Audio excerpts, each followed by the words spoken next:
She was asleep. They broke in. They fired 32 shots. She never woke up. This is Breonna Taylor's story. It was just past midnight on March 13, 2020. The city of Louisville, Kentucky, was quiet. Most people were asleep, including 26-year-old Breonna Taylor. Breonna, a black woman and an emergency medical technician, was lying in bed with her boyfriend, Kenneth Walker, in her apartment.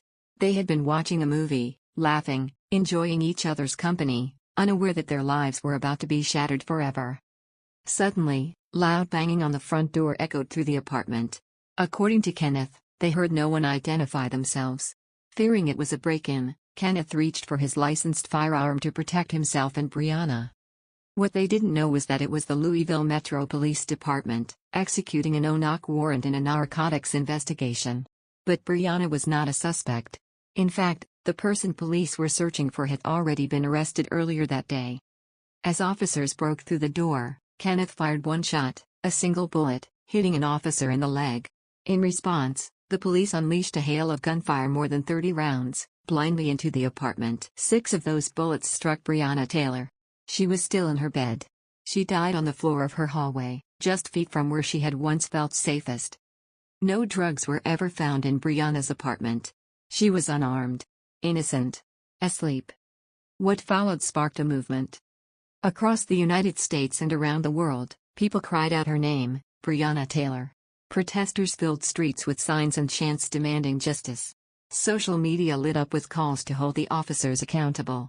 Her face became a symbol of the deep injustice Black Americans face in encounters with law enforcement. But as the days turned into weeks, and the weeks into months, justice seemed more and more out of reach. One officer was fired. Another reassigned. Yet for many, that wasn't enough. Only one officer, Brett Hankison, was charged, not for Breonna's death, but for endangering her neighbors by shooting into their apartment. No one was held criminally responsible for the bullets that took her life. People asked, how does someone die in their own home, asleep, and no one is held accountable? The system spoke volumes, through its silence. Breonna's mother, Tamika Palmer, refused to be silent. She became the relentless voice for her daughter, demanding truth, accountability, and change.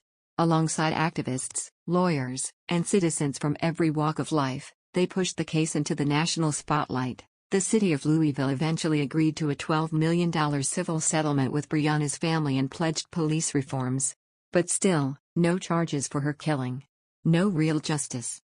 Breonna Taylor's story is more than just a tragedy. It is a mirror, reflecting the systemic failures and the deadly consequences of broken policing practices. No-knock warrants. Lack of accountability. Racial profiling. It's all there, stitched into her final moments. Her death wasn't just about one night. It was about a history. A pattern. A truth that many refused to face, until Breonna forced the world to look. She was a daughter.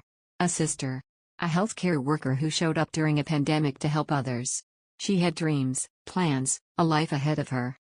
And all of it was erased in seconds. Her name is still chanted. Her image still worn on shirts. Her legacy has fueled reforms across states.